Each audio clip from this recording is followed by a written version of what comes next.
and welcome to Rossé TV. We are here today with a wonderful lady, Ms. Sudha Pillai. Where do I start? She's been my ex-boss. She's been a journalist. She's been a writer with mainstream newspapers. She's been an editor. She's an artist. She's a solo traveler. Um, she's a fiery woman. She is a brilliant daughter. Um, and she's a writer, and she's brought a lovely book for us, which she's going to sign later.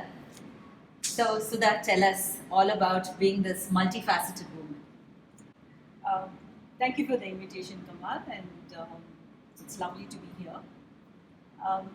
As far as all the things that you talked about, I don't know how to respond to that. But yes, I love doing what I'm doing, and it is all kind of correlated. I would say I am a storyteller. It's just that I tell stories in different forms, be it art or video or writing. But I would like to call myself a storyteller. Okay, so elaborate on that. Stories about people, stories about places, stories about nature. What is it? Everything in this world and everyone in this world has got stories. We are surrounded by stories. So I tell stories about people, about places, about nature, about the environment, about animals. I mean, everything in this world has got a story to tell. And being a solo traveler, being a woman who's a solo traveler, has that been a challenge? I've been asked this question many times. I can only talk from my experience. I haven't faced any kind of challenges being a woman and a solo traveler. But I also know of many women who face certain challenges. So the challenges are there. It's just that I haven't faced them during my travels. It could also be because of the fact that there are certain things that I won't do as a solo traveler. Like for example, I don't travel in the night. And whenever I go to a place, I make sure that actually I spend a lot of money on the accommodation. I make sure that I stay in a safe place, and it's one of the best hotels and things like that. So there are certain things that I do. It could also be because of that. When I travel, I don't try to stand out. I try to blend. And as a traveler, I always remember that I never forget that you are invited to a place. The place is inviting you. So you need to respect the place, you need to respect the culture, you need to respect the people, irrespective of difference of opinions or whatever it is. So and wherever I go with an open mind and an open heart. So I guess that is one of the reasons why I haven't faced. So how do you choose your places? There is no particular formula as to how I choose a place. Something, maybe I read something somewhere, or somebody told me about a place, or their experience, or I saw something, and if I desire to go to a place, I figure out, okay, if it's possible, then I go. It's got nothing to do with I mean, there is no list of checklist that I use to choose a place. But I usually figure that I veer towards places that has got a lot of history. It's got a lot of art, and because those are subjects that I really enjoy, especially history and how a place was in the past, to walk on those grounds. There's a lot of history, so I tend to veer towards that. And I'm more of a mountain person than a beach person. Not that I don't like the beach, but yes.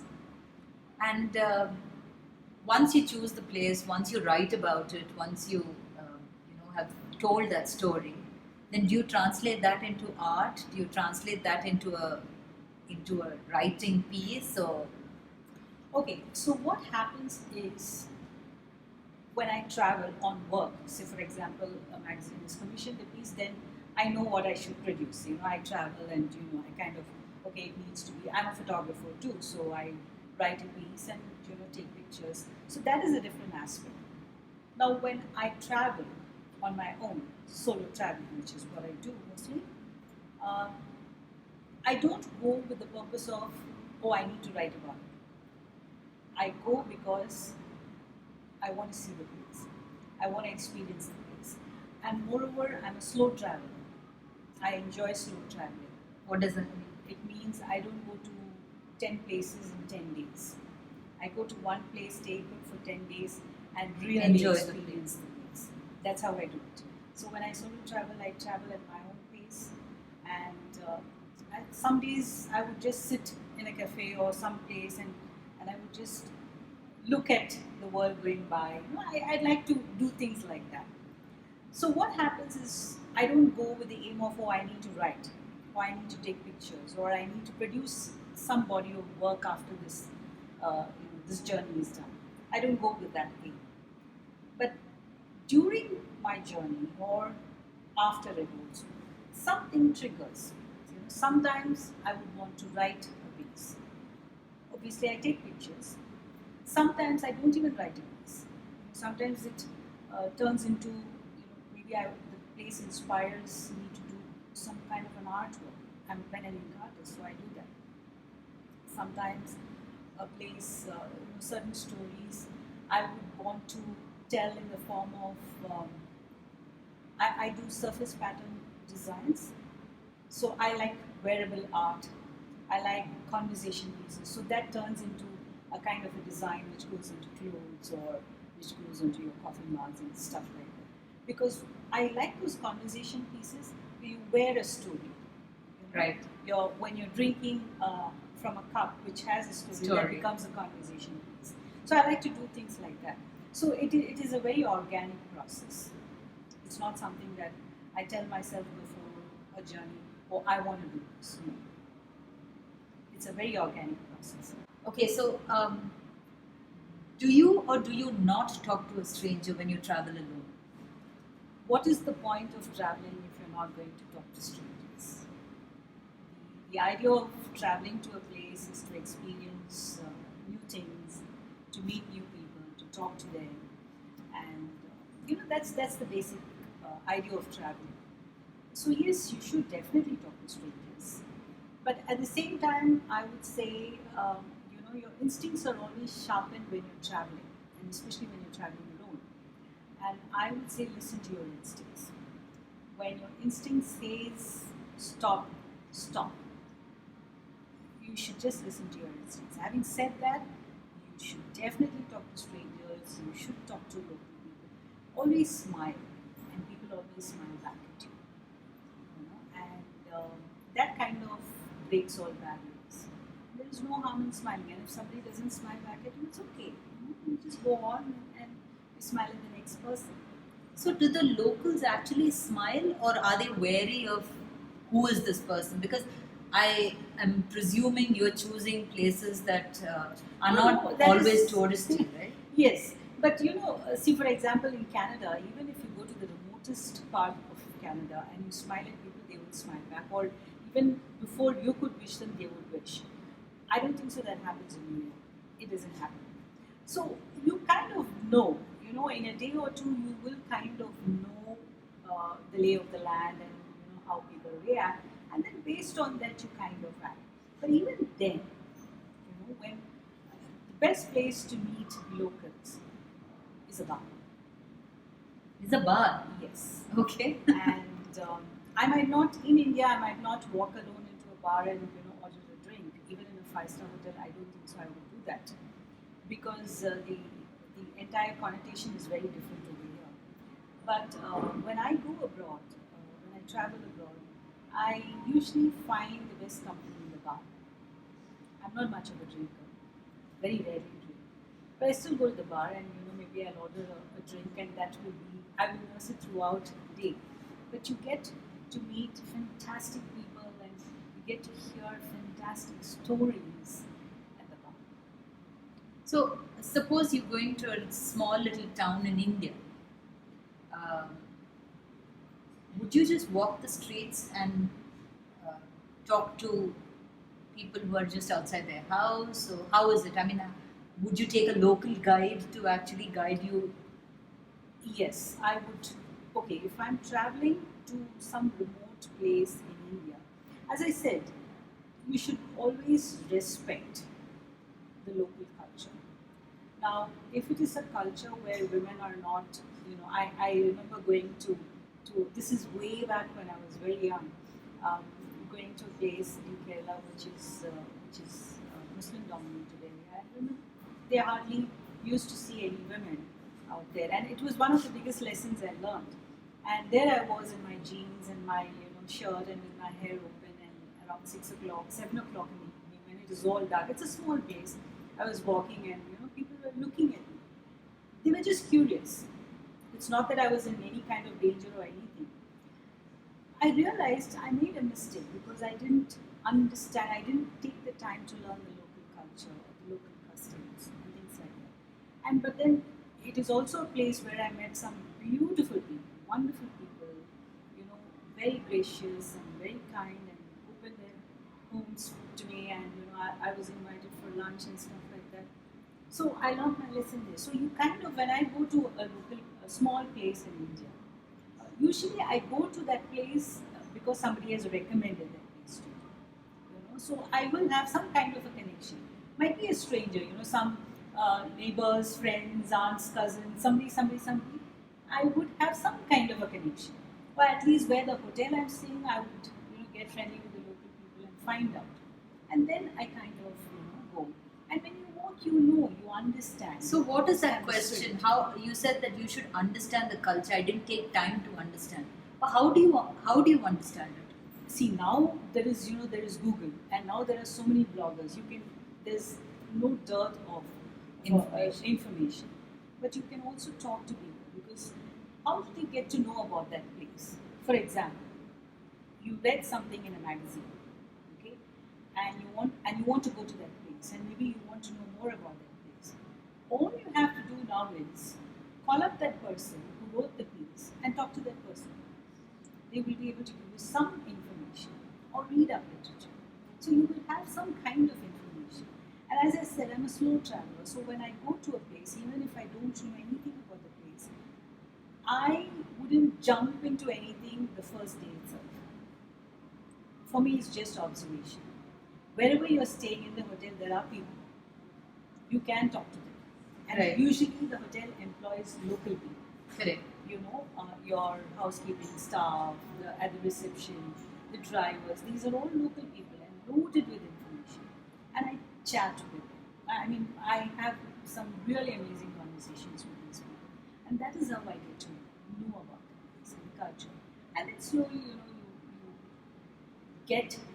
let yourself be absorbed by the place, and you learn to enjoy it.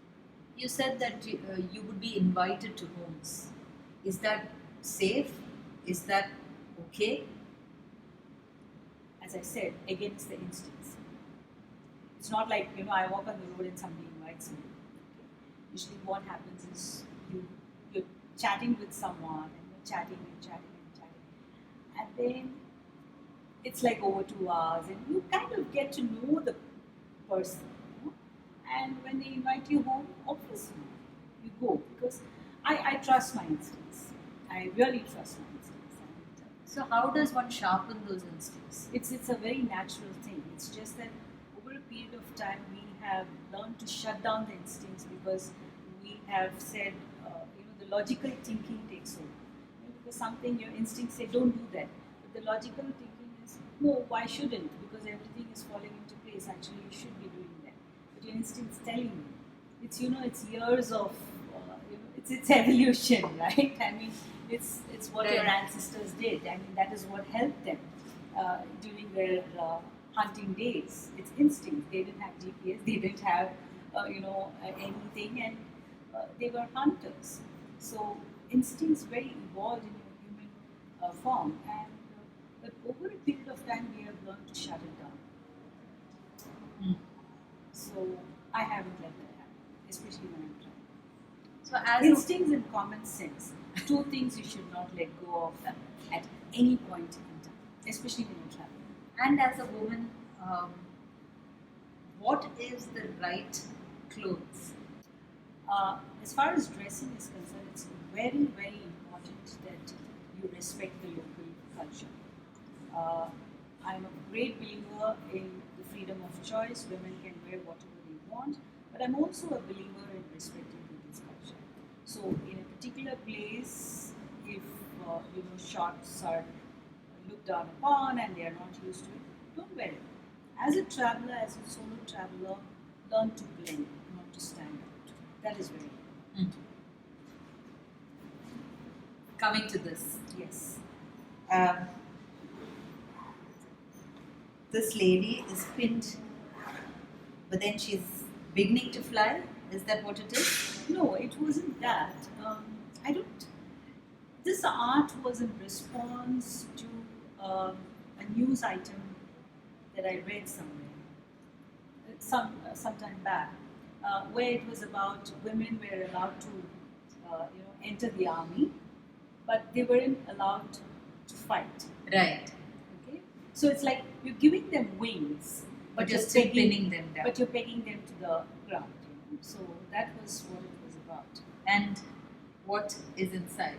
See, these are like random thoughts. So I used to. I don't say I'm a poet or anything, but I write prose. I write poetry in the form of prose. If that, I don't know. That's why it says prose and verse. Yes, I don't know whether that makes sense. But yes, most of these are based on true stories. Some of it are all of it are my response to these stories. What I think and stuff like that. Response to the news items that I read. So over a period of time, I would write these verses and I would put it out and upload it on Facebook. Or they are all over the place. So I remember Prasad Vidappa once he said, and more than once he kept telling me, I think you need to bring out a book, because this is very nice. And things like that. So for my mom's 75th birthday, I said, okay, let me give this as a gift. Because my dad always wanted me to be an author. But, wow. He was not able to read my books because he passed away. It's only after he passed away that another book of mine came out. So when my mom turned 75, I decided, okay, let me give this as a gift, and that's how I put together those random thoughts and all. So when are you coming to meet our members? Soon, I'd love to meet them. Because I'd love to actually share the lovely stories that you always told us at work.